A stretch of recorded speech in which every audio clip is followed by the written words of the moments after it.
जय श्री कृष्ण। गीता अध्याय 6 ध्यान योगत षष्ठो अध्याय आत्म संयम। दोस्तों, इस भाग में हम जानेंगे कैसे हम ध्यान मेडिटेशन से अपनी आत्मा को जान सकते हैं। भगवान आत्म ध्यान से पहले बताते हैं कि व्यक्ति को अपनी इच्छाएं छोड़कर कर्म करना चाहिए, क्योंकि ऐसा ही मनुष्य परम गति को प्राप्त होता है, अर्थात अपनी फाइनल डेस्टिनेशन तक पहुंचता है। इस अध्याय में श्री कृष्ण अर्जुन को यही समझाते हैं। इस वीडियो को ध्यान लगाकर सुनिएगा। अगर आप हमारे YouTube चैनल पर नए हैं तो चैनल को सब्सक्राइब और वीडियो को लाइक कर दें। श्री भगवान उवाच अनाश्रितः कर्मफलम कार्यम कर्म करोति यः स सन्यासी च योगी च न निरग्निर्न चाक्रियः। बहुत साल श्री कृष्ण कह रहे हैं, जो पुरुष कर्म के फल की इच्छा न करके सिर्फ करने योग्य कर्म करता है, यानी अपने कर्तव्य को निभाता है, वही असली सन्यासी और योगी है। असली सन्यासी या योगी वह नहीं जो दुनिया को छोड़कर ये कहता है कि दुनिया के काम उसके लिए नहीं है। असली योगी वह है जो अपना निर्धारित कर्म, अपना कर्तव्य निभाता है। बस ध्यान इस बात का रखना है दोस्तों कि कर्म के फल की आशा या इच्छा नहीं करनी है। फल की इच्छा करी तो वह स्वार्थ हो जाएगा। फल पर अधिकार नहीं, सिर्फ कर्म पर अधिकार है। यम संन्यासमिति प्राहुर्योगम तम वित्तपांडव न ह्यसन्यस्त संकल्पो योगी भवति कश्चन च्युडिशाडिशम। हे अर्जुन, जिसको सन्यास कहते हैं उसी को तू योग जान। सन्यास यानी कि कामनाओं का त्याग। अपनी कामनाओं, इच्छाओं को तो छोड़ना ही पड़ता है, तभी उस सन्यास को योग कहा जाएगा। लेकिन इच्छा को छोड़ देने का मतलब कर्म को छोड़ देना बिल्कुल भी नहीं है दोस्तों। ऐसे सन्यासी योगी नहीं माने जा सकते। कर्म तो करना ही पड़ेगा, चाहे कुछ भी हो जाए।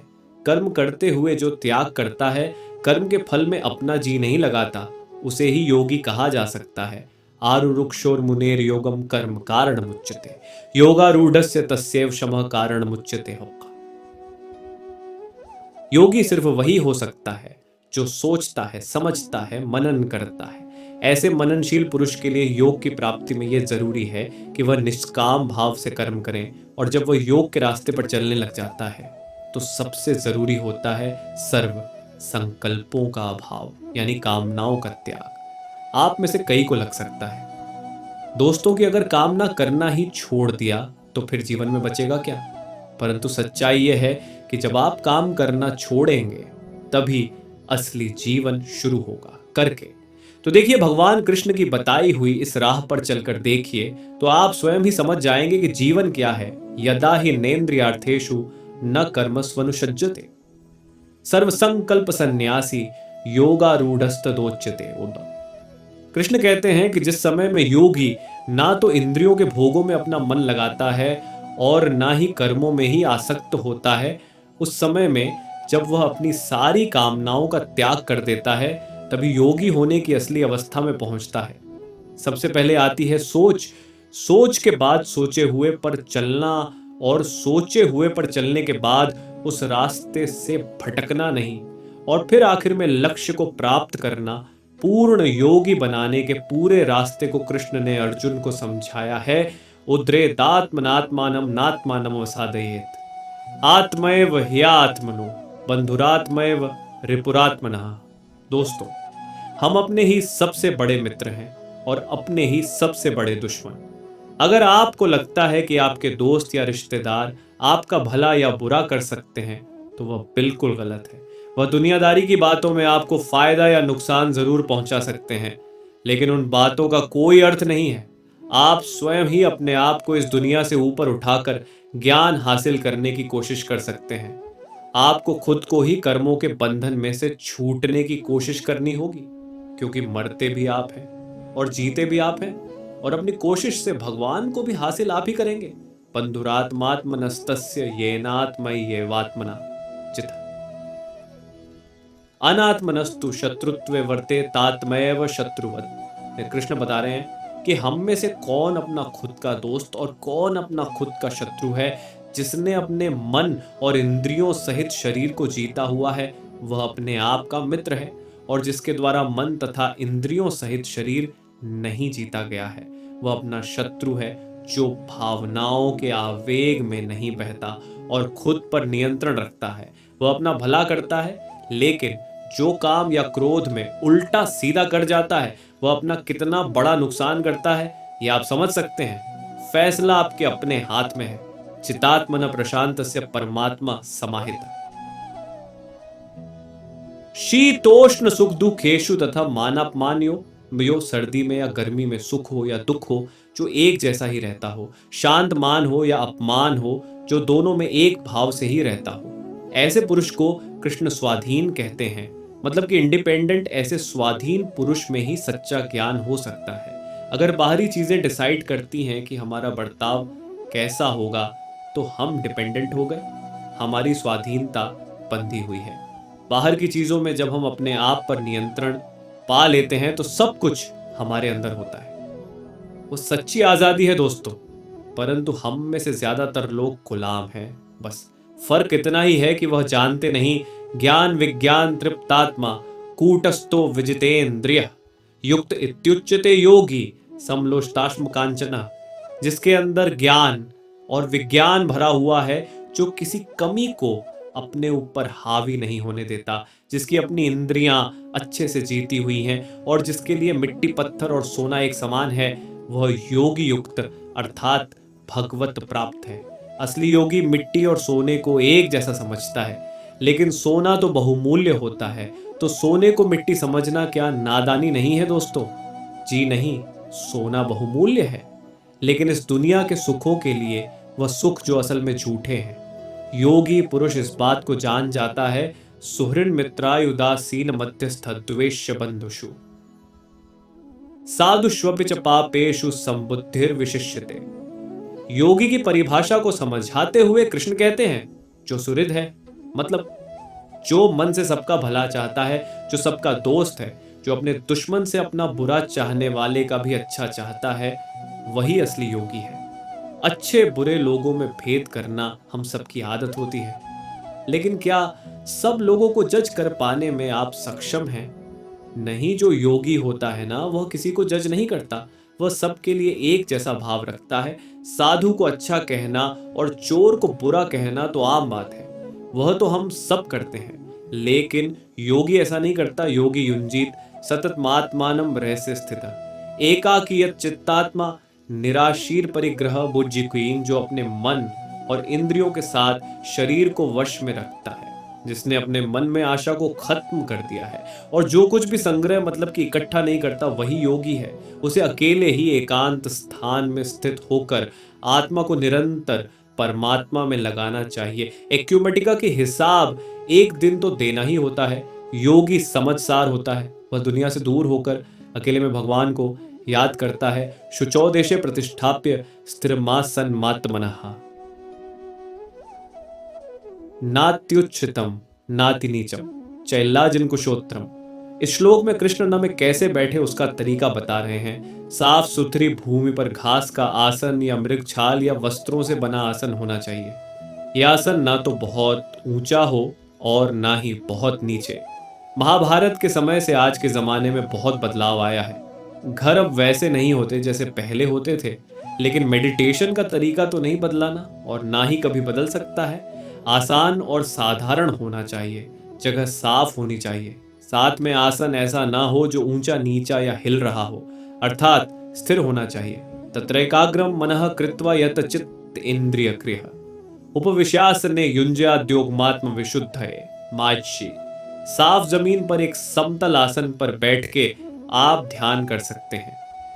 ध्यान चाहे ईश्वर का कीजिए या अपने हृदय का इरादा होना चाहिए कि बाहर की सारी डिस्टरबेंसेस से आप बच के खुद के अंदर झांके। दोस्तों, कृष्ण कहें कि आसन पर बैठकर चित्त और इंद्रियों की क्रियाओं को वश में रखते हुए मन को एकाग्र करके अंतःकरण की शुद्धि के लिए योग का अभ्यास करें। मन को एकाग्र चित्त करके और हमारा मन जो हमेशा इधर उधर भागता है उसे नियंत्रण में रखना है। समम काय शिरोग्रीवम धारण्यचलम स्थिरः संप्रेक्ष्य नासिकाग्रम स्वम दिशश्चाण्वलोकयन्। ध्यान में कैसे बैठे, मेडिटेशन कैसे करें? इसी को समझा रहे हैं कृष्ण। वह कहते हैं कि अपने शरीर, सिर और गले को समान एवं अचल धारण करके और स्थिर हो होकर अपनी नाक के आगे के हिस्से पर दृष्टि जमाकर अन्य दिशाओं को ना देखते हुए बैठना है। और बैठे हुए आपका सिर, गला और शरीर का बाकी हिस्सा एकदम सीधा होना चाहिए। शरीर की स्थिरता के बाद मन को स्थिर करने के लिए आंखें नाक के आगे वाले हिस्से पर रखें ताकि और कुछ दिखाई ना दे। ऐसा करके अपने मन को आप नियंत्रित कर सकते हैं, ध्यान कर सकते हैं। प्रशांतात्मा विगतभि ब्रह्मचार्य व्रते स्थित। मनः संयम में मच्चित्तो युक्त आसीत। मत्परः कृष्ण ध्यान की अवस्था के बारे में आगे बताते हुए कहते हैं कि साधक को ब्रह्मचारी के व्रत में स्थित होना चाहिए। ब्रह्मचारी से यहां मतलब है ब्रह्म में आचार करने वाला, नियम से यज्ञ करने वाला। मन में कोई भी भय नहीं होना चाहिए, अंतकरण एकदम शांत होना चाहिए। ऐसा सावधान योगी मन को रोककर मुझ में अपना चित्त लगाए। बिहेवियर सात्विक होना चाहिए, किसी बात का कोई डर ना हो और मन में शांति। यही है योगी की अवस्था। युंजन नेवम सदात्मानम योगी नियत मानसा शांति निर्वाण परमा मत संस्था मधिगच्छति। इस प्रकार मन को संयमित रखने वाला योगी मन को निरंतर मुझ में तल्लीन कर निर्वाण प्राप्त करता है और मुझे में स्थित होकर परम शांति पाता है। गत योगी के ध्यान की अवस्था को और समझाते हुए कृष्ण अर्जुन से कहते हैं, हे अर्जुन, जिसने अपने मन को वश में कर लिया है, ऐसे योगी को अपनी आत्मा में मेरे स्वरूप को ढूंढना चाहिए। ऐसा करता हुआ योगी मुझ में रहने वाली परमानंद की पराकाष्ठा रूप शांत को प्राप्त होता है। दोस्तों, हमारी आत्मा उसी परमात्मा का ही एक अंश है। मन इस सच को हमसे छुपाने की कोशिश करता है, इसीलिए मन को वश में करना एक योगी के लिए बेहद जरूरी है। तभी ध्यान पूरा होगा, साधना पूरी होगी। नात्यश्नतस्तु योगोस्ति न चैकांतम नश्नतः न चाति स्वप्नशीलस्य जाग्रतो नैव चार्जुन। हे अर्जुन, जो लोग बहुत अधिक भोजन ग्रहण करते हैं या अल्प भोजन ग्रहण करते हैं, बहुत अधिक या कम नींद लेते हैं, वे योग में सफल नहीं हो सकते। योग करते तो बहुत हैं, लेकिन कितनों को इसमें सिद्धि मिलती है और कौन है वह जिनको यह सिद्धि प्राप्त होती है? यही बात कृष्ण बताते हैं। हे अर्जुन, ये योग ना तो बहुत ज्यादा ने वाले का, ना एकदम खाने वाले को मिलता है, ना बहुत ज्यादा सोने वाले को, ना हमेशा जागने वाले को ही। कृष्ण यहाँ अति की बात कर रहे हैं। चाहे भूख हो या नींद, अति किसी भी वस्तु की अच्छी नहीं है। बेशक वह अधिक की हो या काम की जितनी आवश्यकता हो उतना ही खाइए, उतना ही सोइए और तभी योग संभव होगा। युक्ताहार विहारस्य युक्त चेष्टस्य कर्मसु युक्त स्वप्नावबोधस्य योगो भवति दुःखा। योग उनके लिए आसान है जो सही आचरण पर चल सके। जिनके लिए अनुशासन में चलना मुश्किल है, उनके लिए योग भी मुश्किल होगा। कृष्ण कहते हैं कि योग तो उसी का सिद्ध होता है जो ठीक से खाता है, ठीक से सोता है और अपने कर्मों में अपनी पूरी निष्ठा रखता है। ऐसे ही साधक का योग पूरा होता है और उसके सारे दुख कट जाते हैं। किसी भी एक्टिविटी को आप लीजिए, अगर उस एक्टिविटी में आपको कुछ करना है तो डिसिप्लिन तो दिखाना ही पड़ेगा दोस्तों।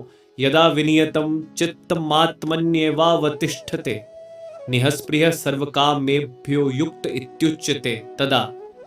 जिसने अपने चित्त को एकदम वश में कर लिया है और जो परमात्मा में ही भली भांति स्थित हो जाता है, ऐसे समय में वह साधक भोगों से दूर होकर योग युक्त हो जाता है।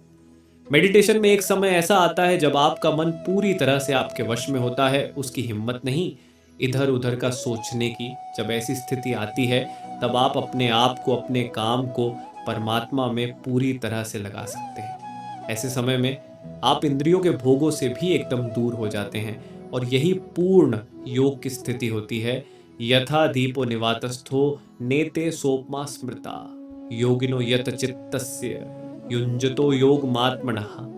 जिस प्रकार वायु रहित स्थान में दीपक की ज्योति झिलमिलाहट नहीं करती, उसी प्रकार से संयमित मन वाला योगी आत्मचिंतन में स्थिर रहता है।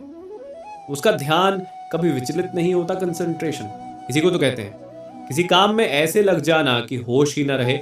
यत्रो पर मते चित्तम निरुद्धम योग सेवया यत्र चैवात्मनात्मानं पश्यन्नात्मनि तुष्यति योगी के लगातार अभ्यास से चित्त ऐसी अवस्था में पहुंच सकता है जहां से वह विचलित नहीं होता।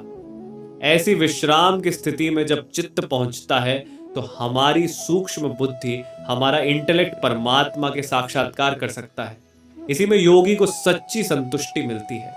हमेशा उसका मन यही चाहता है कि उसका ध्यान हर पल परमात्मा में ही लगा रहे।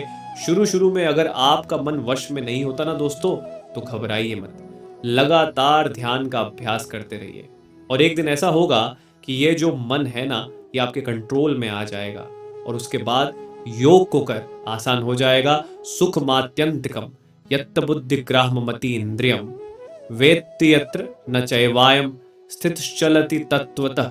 कुछ सुख तो होते हैं जो इंद्रियों के भोग से आते हैं, अर्थात हमारी इस दुनिया के सुख, और कुछ सुख होते हैं जिनके बारे में हम जानते ही नहीं। कृष्ण उन्हीं के बारे में बता रहे हैं। यह सुख उस परमात्मा के साक्षात्कार से ही संभव होता है और ये जो सुख है इसको हम अपनी सूक्ष्म बुद्धि से ही ग्रहण कर सकते हैं। लेकिन तभी जब हम योगी की अवस्था में आ जाएं, जिन सुखों को हम जानते हैं वह तो थोड़ी देर के ही होते हैं। असली सुख क्या है वह हम में से कुछ लोग ही जानते हैं। इसलिए दोस्तों, अगर आप ये जानना चाहते हैं तो योग करना शुरू कर दीजिए। योग पहला कदम है उस परमानंद को जानने का। यम लब्ध्वा चापरम लाभम मन्यते नाधिकम ततः यस्मिन् स्थितो न दुखेन गुरुणापि विचाल्यते।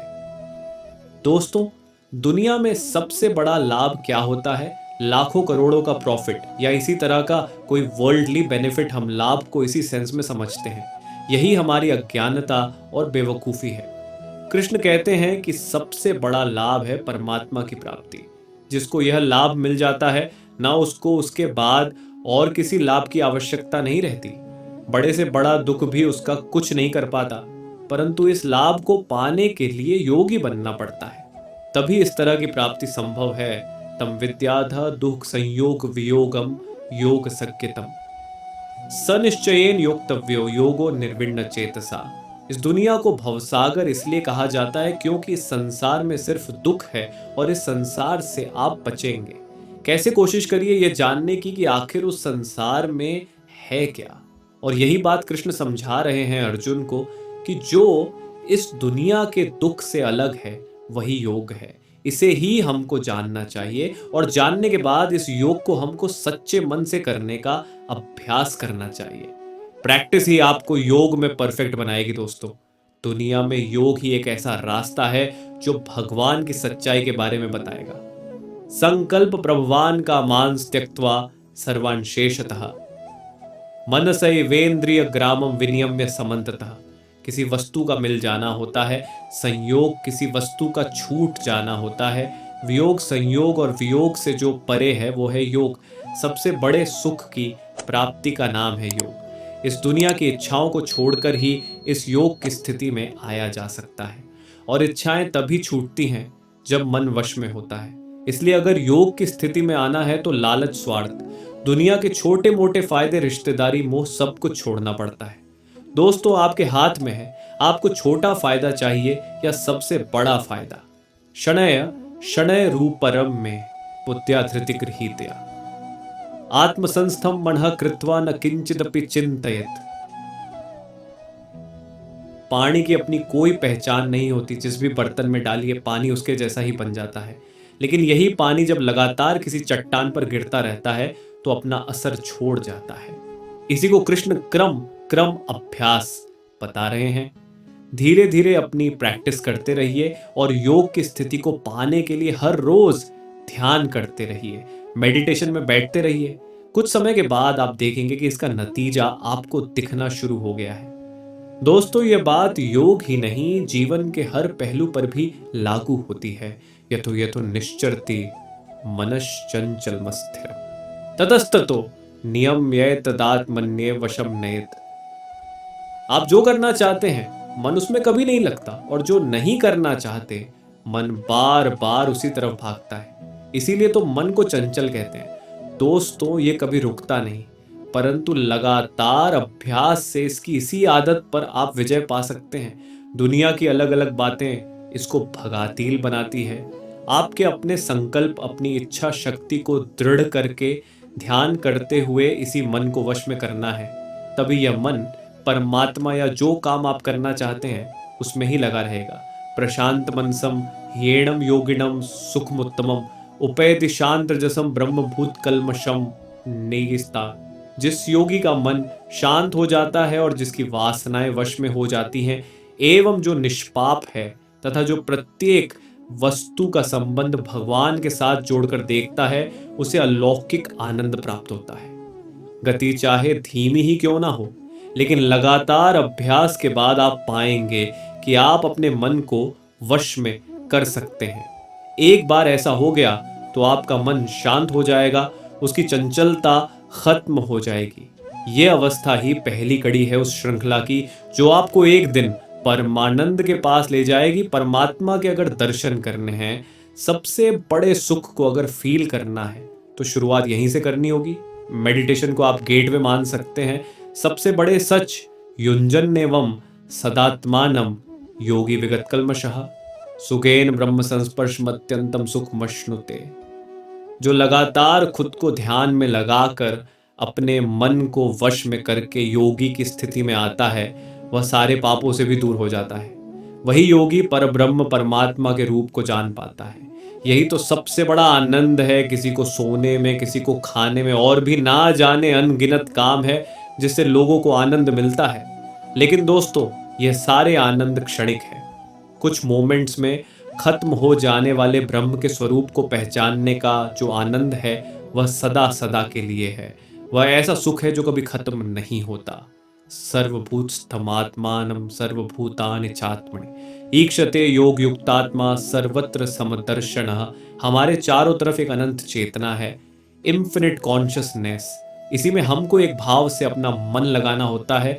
जो योगी ऐसा करने में सक्षम हो जाता है, जो सबको समभाव से देखता है, वह अपनी आत्मा को जान जाता है। हमारी आत्मा में सब कुछ है, लेकिन उसे देखने के लिए ज्ञान चाहिए होता है, और यह ज्ञान योग से ही आता है।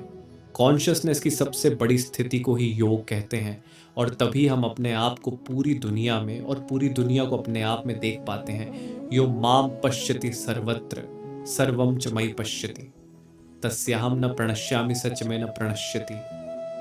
वे जो मुझे सर्वत्र और प्रत्येक वस्तु में देखते हैं, मैं उनके लिए कभी अदृश्य नहीं होता और वे मेरे लिए अदृश्य नहीं होते।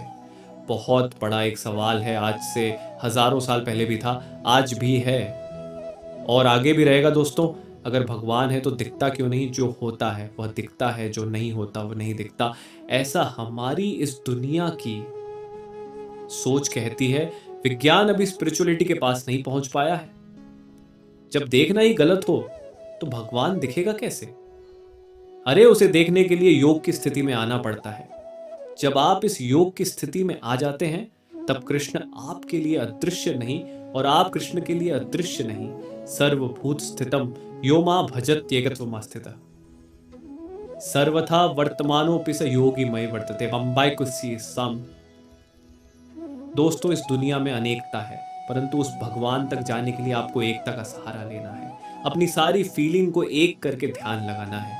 इस एक ही भाव में स्थित होकर जो अपना ध्यान मन पर लगा उसे वश में करता है, वही योगी बन पाता है। बहुत सारे विचारों की जरूरत नहीं है, निश्चय से खुद को नियंत्रण में रखना है, तभी बुद्धि एक जगह लगती है, वरना इधर उधर भागती रहती है। कृष्ण कहते हैं, जो ऐसा करते हुए मुझे बचता है, मैं उसे ही प्राप्त होता हूँ। आत्मौपम्येन सर्वत्र समम पश्यति अर्जुन सुखम व यदि व दुखम स योगी परमो मथ पथे अर्जुन। जो योगी सुख और दुख को समान ही देखता है, ऐसे सम देखने वाले योगी को परम श्रेष्ठ माना गया है। दोस्तों, जो भेद भाव करे, क्या वह योगी कहलाया जा सकता है?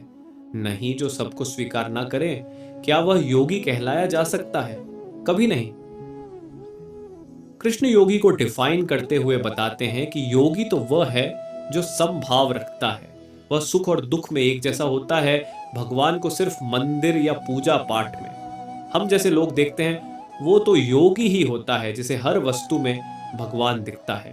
अर्जुन उवाच योयम योगस्त्वया प्रोक्तः साम्येन मधुसूदन यत्स्याहं न पश्यामि चंचलत्वात् स्थितिम स्थिराम। अर्जुन एक बहुत ही स्वाभाविक सवाल पूछते हैं। ये सवाल हम सबके मन में सबसे पहले आता है। अर्जुन ने कहा, हे मधुसूदन, आपने जिस योग पद्धति का वर्णन किया वह मेरे लिए अव्यावहारिक और अप्राप्य है, क्योंकि मन चंचल है। मधुसूदन, जो यह योग आपने समभाव से कहा है, मन के चंचल होने से मैं इसकी नित्य स्थिति को नहीं देखता हूं। अर्जुन कहते हैं कि मोह मान कि मन क्योंकि चंचल है इसलिए वह कभी समभाव में आ ही नहीं पाते।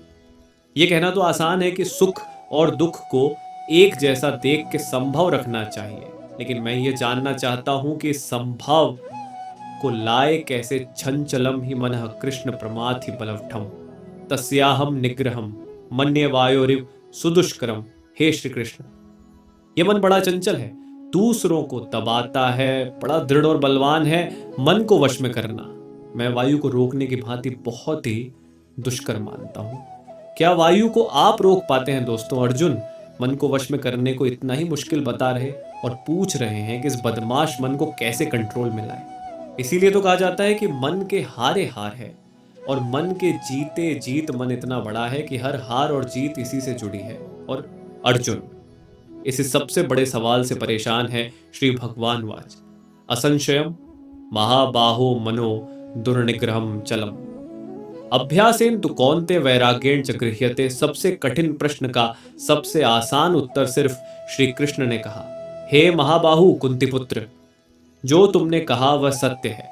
मन को नियंत्रित करना वास्तव में कठिन है, किंतु अभ्यास और विरक्ति द्वारा इसे नियंत्रित किया जा सकता है। दोस्तों, इस एक सलाह को अगर आप गांठ बांध ले, समझ ले, तो दुनिया की किसी भी मुश्किल को आसानी से झेल जाएंगे, उसे जीत जाएंगे। मन किसी के वश में नहीं आता, लेकिन वह अभ्यास और वैराग्य के वश में आ जाता है। प्रैक्टिस करते रहिए, अपने आप इच्छाओं का दमन हो जाएगा। असंयतात्मना योगो दुष्प्राप इति में मति है वस्यात्मना तु यत्ता शक्यो वप्तुम उपायतः। कृष्ण कहते हैं कि जिसका मन वश में किया हुआ नहीं है, ऐसे पुरुष के लिए योग प्राप्त करना बेहद मुश्किल है। लेकिन प्रयत्नशील पुरुष अगर लगातार अभ्यास में लगा रहे तो वह योग को प्राप्त कर सकता है। जो कोशिश करने को तैयार है, जिसे मेहनत से परेशानी नहीं, वह कुछ भी हासिल कर सकता है। बस छोड़ना नहीं ही है, लगे रहना है दोस्तों। सफर लंबा हो या छोटा, पहला कदम तो उठाना ही पड़ेगा। मन को वश में कर भी वह पहला कदम ही है, लेकिन यह पहला कदम इतना बड़ा है कि उसके बाद का सफर कैसे और कब पूरा हो जाएगा आपको पता ही नहीं चलेगा। अर्जुन उवाच अयत्य श्रद्धयोपेतो योगाचलित मानस अप्राप्य योग संसिद्धिम काम गतिम कृष्ण गच्छति। अर्जुन योग से जुड़ा प्रश्न करता है, हे कृष्ण, मान लीजिए जो योग में श्रद्धा रखते हैं लेकिन संयमी नहीं है, खुद पर नियंत्रण नहीं रख पाते, तो उनका क्या होगा? मान लीजिए जिसका मन योग से विचलित हो गया है, ऐसे साधक को योग तो प्राप्त होगा ही नहीं और ना ही वह भगवान से साक्षात कर पाएगा। तो ऐसे साधक का क्या होता है? दोस्तों, यह प्रश्न हम सबके लिए है। हम में से कितने लोग योग में श्रद्धा रखते हैं, उसे शुरू भी करते हैं, लेकिन मन को वश में नहीं कर पाते। मन को वश में नहीं किया तो योग पूरा नहीं होगा, और तब हमारा आखिर क्या होगा? कच्चिन्नो भय विभ्रष्ट शिन्ना भ्रमिव नश्यति अप्रतिष्ठो महाबाहो विमूढ़ो ब्रह्मण पथि। और अर्जुन कृष्ण से प्रश्न कर रहे हैं कि जो पुरुष योग के रास्ते पर तो चला था, लेकिन रास्ते में ही पथ भ्रष्ट हो गया, मन को वश में नहीं कर पाया, तो उसका क्या होगा?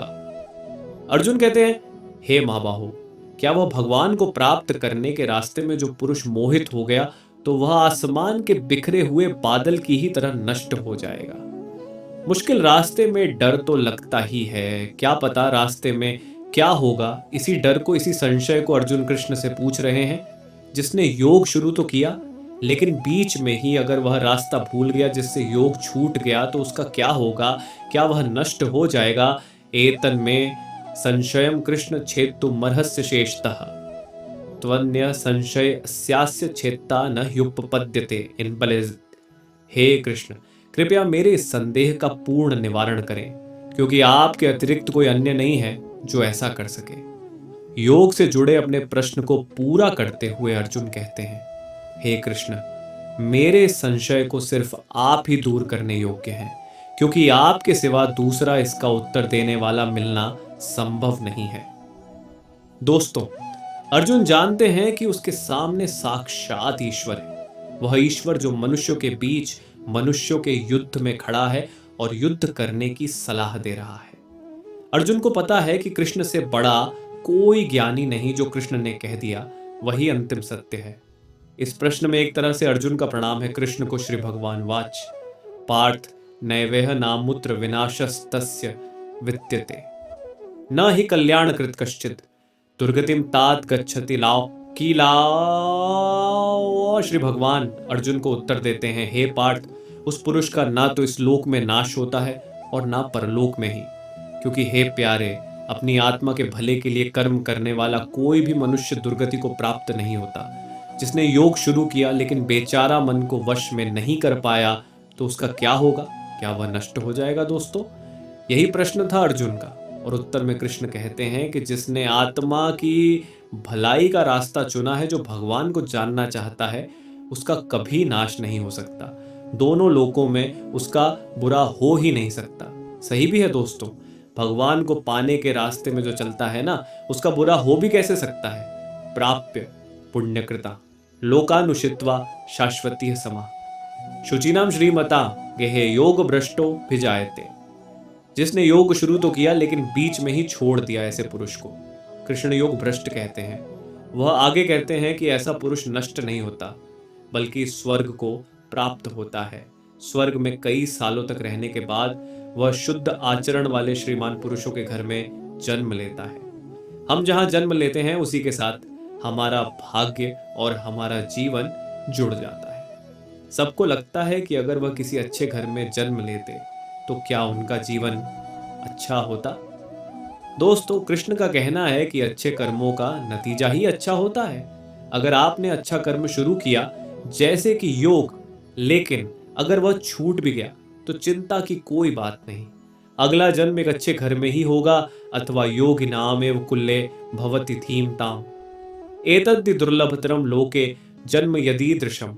जैसी संगत वैसी रंगत, जिस माहौल में आप होते हैं उसी के जैसे बन जाते हैं। कृष्ण कहते हैं कि जो पुरुष योग पथ पर चला था लेकिन राह में भ्रष्ट हो गया, तो भी उसके उत्तम कर्म वेस्ट नहीं जाएंगे। पहले वह स्वर्ग जाएगा और उसके बाद अगले जन्म में ज्ञानवान योगियों के कुल में जन्म लेगा। कृष्ण आगे कहते हैं कि हमारा जो यह जन्म है वह नेह संदेह अत्यंत दुर्लभ है, उसे बेकार नहीं करना चाहिए। दोस्तों, कृष्ण की कही बातों पर चलने में सिर्फ चांदी है उनके बताए योग पर। आप सच्चे मन से चलिए, पार हो गए तो भगवान मिल जाएगा, बीच में ही कहीं रुक गए, अटक गए, तो भी उसका फायदा अगले जन्म में तो जरूर मिलेगा। तत् तब बुद्धि संयोगम लभते पौर्व देहिकम यत्ते च ततो भूयः संसिद्धो कुरुनंदन। अगर सच्चे मन से आप योग के रास्ते पर चलते हुए मन को वश में करने की कोशिश कर रहे थे, लेकिन किसी कारण वह अधूरा रह गया, तो घबराने की जरूरत नहीं। आपके संग्रह किए हुए योग के संस्कार खत्म नहीं होंगे। अगले जन्म में भी वह संस्कार आप में रहेंगे और अपना सफर आप उसके आगे से शुरू कर पाएंगे। फिर से जब आप योग शुरू करेंगे तो पिछला अर्जित किया हुआ ज्ञान आपकी बुद्धि में निहित रहेगा, आप में समाया रहेगा। तो फिर फिक्र कैसी। कृष्ण को सुनिए, उसके योग में लग जाइए। यह जन्म भी सुधरेगा और अगला भी। पूर्वाभ्यासेन तेनैव ह्रियते ह्यवशोऽपिसः जिज्ञासुरपि योगस्य शब्द ब्रह्माति वर्तते। जिस पुरुष ने पिछले जन्म में योग की प्रैक्टिस की थी, वह अगले जन्म में अपने आप ही योग और भगवान की तरफ आकर्षित होता है। इसे ही पिछले जन्म के संस्कार कहते हैं। दोस्तों, वह अगले जन्म में किसी ज्ञानी के घर में ही जन्म लेता है। उसके मन में अपने आप ही ज्ञान की जिज्ञासा रहती है। वह फिर से उस कोशिश में लग जाता है। पिछले जन्म में अधूरी रह गई थी जो बात, उसी बात पे वो फिर से लग जाता है। सीधी सी बात इतनी है दोस्तों कि अगर आप अच्छे काम करेंगे, सच्चे मन से करेंगे, फल में लगाव नहीं रखेंगे, तो आपकी कोई भी कोशिश कभी भी बेकार नहीं जाएगी। उसका असर कभी ना कभी तो दिखेगा ही। इस जन्म में अगर आप हार भी गए तो अगले जन्म में जीत अवश्य होगी। प्रयत्नाद्यत मानस्तु योगी संशुद्ध किल्बिषा अनेक जन्म संसिद्धस्ततो याति पराम गतिम। जो अपने हर जन्म में योग की कोशिश करता रहता है वह एक दिन परम गति को जरूर प्राप्त होता है। कर्मों के खाते को बैंक बैलेंस की तरह समझिए, अच्छा जमा होता रहता है और बुरा घटता रहता है। हर जन्म के संस्कार इस खाते में जमा हो रहे हैं। कृष्ण कह रहे हैं कि लगातार कोशिश करने वाले को एक ना एक दिन उसकी मेहनत का फल मिलता है। योग में बीज का नाश नहीं होता। अगर आपने योग में कुछ भी कोशिश की तो उसका फल तो अवश्य ही मिलेगा। तपस्विभ्योधिको योगी ज्ञानिभ्यो भी मतोधिक कर्मिभ्यश्चाधिको योगी तस्माद् योगी भवार्जुन। योगी तपस्वी से भी श्रेष्ठ होता है, शास्त्र को जानने वालों से भी श्रेष्ठ माना जाता है। उसे जो सकाम काम करता है उनसे भी योगी श्रेष्ठ होता है। कृष्ण कहते हैं, हे अर्जुन तू योगी हो। दोस्तों, योग और योगी की महिमा का डिस्क्रिप्शन देते हुए कृष्ण कहते हैं कि योगी सबसे बड़ा होता है। कितनी ही कोई तपस्या क्यों ना कर ले, शास्त्रों का ज्ञान हासिल क्यों ना कर ले, कितने भी सकाम कर्म क्यों ना कर ले, लेकिन योगी की बराबरी नहीं कर सकता।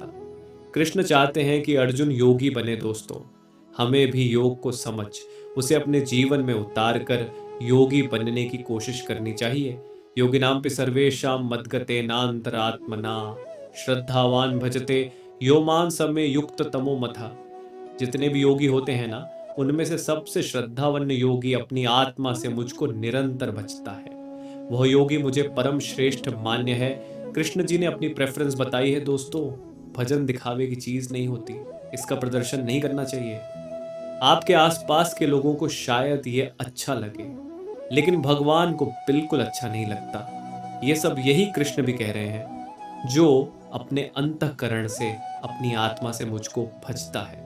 कृष्ण को आपको सिर्फ अपने मन में रखना है, उसकी फोटो गले में टांग के नहीं घूमना, उसका टैटू नहीं करवाना है, उसकी बताई बातों पर चलना है, उसके योग को साधना है। तभी तो आप उसके प्रिय होंगे और तभी आपको वह सारी चीजें प्राप्त होंगी जो आप चाहते हैं। दोस्तों, यह था छठा अध्याय, जिसमें कृष्ण ने योग और योगी की विशेषताओं के बारे में बात की। हमें समझाया कि योग क्या होता है, कैसे होता है, और अगर शुरू किया जाए तो कैसे कई जन्मों तक चलता है। धन्यवाद। जय श्री कृष्ण। यदि आपका कोई भाई बंधु परेशानी, चिंतित, जीवन की समस्या से जूझ रहा हो, ये वीडियो उसे जरूर शेयर करें और वीडियो को लाइक कर दे। YouTube चैनल को सब्सक्राइब कर ले। अपना प्यार और सपोर्ट हमेशा बनाए रखें। जय श्री कृष्ण।